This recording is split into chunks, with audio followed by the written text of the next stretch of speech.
मासिक धर्म में स्त्रियों को छूने से क्या होता है? हमारे शास्त्र इसके बारे में क्या कहते हैं?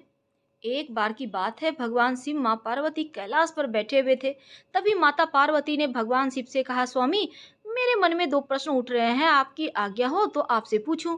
भगवान शिव ने कहा, पूछो देवी, आपके मन में क्या प्रश्न है? तब माता पार्वती कहती हैं, स्वामी, किस श्राप के कारण स्त्रियों को मासिक धर्म की पीड़ा सहन करनी पड़ती है? और मेरा दूसरा प्रश्न है, एक रजस्वला स्त्री को कौन से कार्य नहीं करना चाहिए जिससे उन्हें पाप लगता है?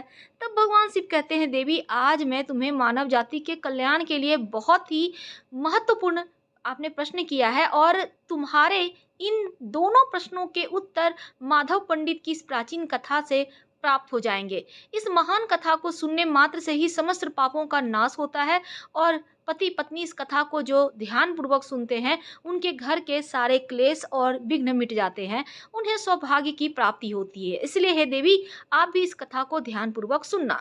माता पार्वती कहती हैं, हे स्वामी, यह माधव पंडित कौन थे और उनके आचार विचार कैसे थे? इस कथा को अवश्य मैं सुनना चाहती हूँ, कृपा करके आप कथा को मुझे सुनाइए। तब ध्यान पूर्वक इस कथा को पूरी सुनूंगी। फिर भगवान शिव कहते हैं, हे देवी, प्राचीन समय की बात है, मल्हार देश में एक बहुत ही सुंदर और रमणीय नगरी थी। उस नगरी में माधव नाम का एक पंडित रहता था। उसको समस्त शास्त्रों वेदों का ज्ञान था। वह परम बुद्धिमान, गुणवान, धर्म कार्य के लिए हमेशा तत्पर रहने वाला, सभी जाति के लोग उसका सम्मान करते थे और रोजाना दान धर्म संध्या उपासना किया करता था। वह पंडित पशु पुत्र बंधु बांधव धन संपत्ति से संपन्न था। उसकी पत्नी का नाम सुजाता था। वह भी अत्यंत रूपवान, चरित्रवान, गुणवान और पतिव्रता स्त्री थी। फिर एक दिन उस पंडित ने अपने घर बहुत बड़े यज्ञ का अनुष्ठान करवाया। अनेक ऋषि मुनियों को स्वयं जाकर निमंत्रण दिया और उस नगरी में निवास करने वाले समस्त मनुष्यों और ब्राह्मणों को उसने यज्ञ तथा भोजन के लिए बुलाया। फिर उस दिन अनेक ऋषि मुनि और उस नगरी के समस्त ब्राह्मण उसके घर आए। उस पंडित ने उन सभी का आदर सत्कार किया। फिर उसने सभी को घर के अंदर बुलाया और आसन पर बिठाकर भोजन कराया। ऋषि मुनियों ब्राह्मणों को भोजन कराने के बाद उसने भगवान शिव का स्मरण करते हुए सभी को कपड़ों आदि का दान करके विदा किया। वे सभी माधव पंडित को आशीर्वाद देकर वहां से चले गए। उसके बाद उसने अपने परिवार के बंधु बांधवों तथा अनेक गरीब भूखे लोगों को भोजन कराया। इस प्रकार से सभी को भोजन कराने के बाद अनुष्ठान से निवृत्त होकर जब वह पंडित अपने घर के दरवाजे के सामने खड़ा था, तो उसने देखा कि उसके घर के सामने एक बकरी और सांड बातें कर रहे थे। उस पंडित ने उस बकरी और सांड की पूरी बातें सुनी तो उसे बड़ा आश्चर्य हुआ। वो बकरी और सांड उसके माता पिता ही थे, जो पिछले जन्म के पाप के कारण इस जन्म में बकरी और सांड बन गए थे।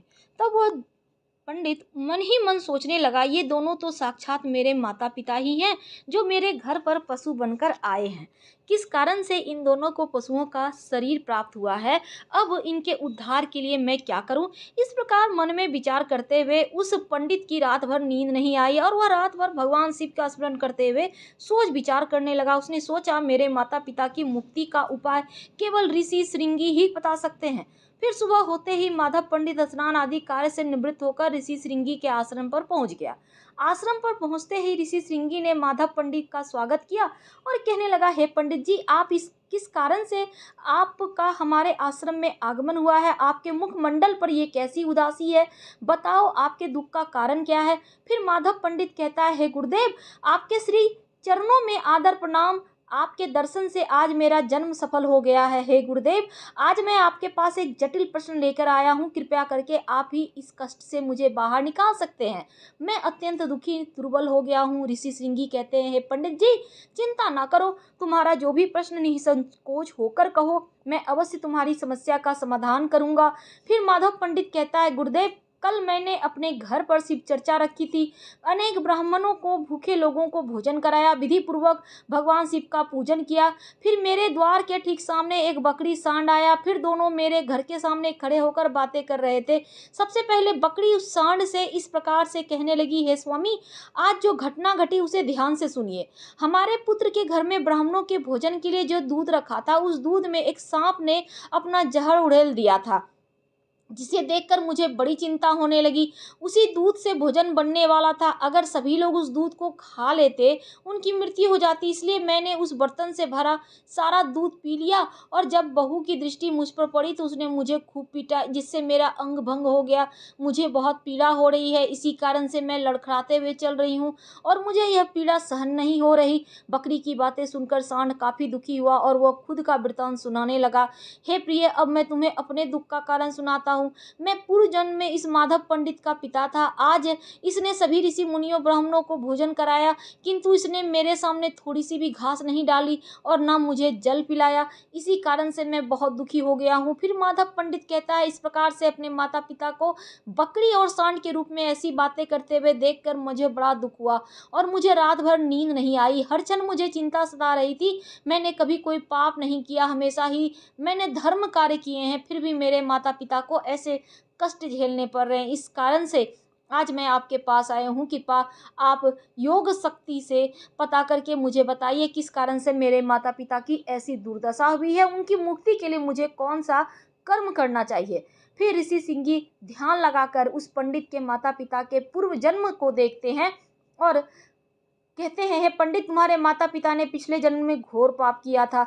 इस पाप के कारण आज उनकी ऐसी दुर्दशा हुई है। फिर पंडित कहता है, हे गुरुदेव, किस पाप के कारण मेरे माता पिता की ऐसी दुर्दशा हुई है, कृपया विस्तार से बताइए, मैं जानना चाहता हूँ। फिर ऋषि सिंह कहते हैं, पंडित तुम ध्यान से सुनो। यह सांड जो तुम्हारे पिता हैं, पिछले जन्म में रामनगर के श्रेष्ठ पंडित रहे हैं। इन्होंने एक दिन पूर्णिमा का व्रत करके भोजन किया था। पूर्णिमा के व्रत के दिन इसने दान धर्म भी नहीं किया था। इनके द्वार पर आए हुए भूखों को कभी भोजन नहीं खिलाया।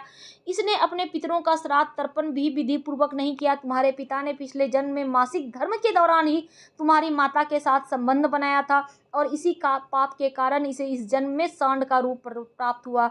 अब तुम्हारी माता के बारे में सुनो। तुम्हारी माता ने रजस्वला होते हुए भी भोजन बनाया। मासिक धर्म के दौरान ही इसने भगवान की पूजा की, तुलसी को जल चढ़ाया। रजस्वला होते हुए भी इसने भगवान को भोग लगाया। इसी कारण इसे महापाप लगा है। मासिक धर्म के दौरान स्त्री 3 दिनों के लिए अपवित्र हो जाती है। मासिक धर्म के दौरान स्त्री की पूजा पाठ नहीं करना चाहिए। स्त्री को इन 3 दिनों में अपने बाल भी नहीं धोने चाहिए, इससे पति की आयु कम होती है। और मासिक धर्म के दौरान पेड़ पौधों को भी स्पर्श नहीं करना चाहिए। रजस्वला स्त्री के साथ संबंध भी नहीं बनाना चाहिए। जो पुरुष रजस्वला के साथ संबंध बनाता है उसे ब्रह्म हत्या का पाप लगता है। जो पुरुष रजस्वला वस्त्रों को स्पर्श करता है उसे भी घोर पाप लगता है। रजस्वला स्त्री के शरीर में 3 दिनों तक ब्रह्म हत्या का पाप निवास करता है और चौथे दिन वह स्नान करके पवित्र हो जाती है।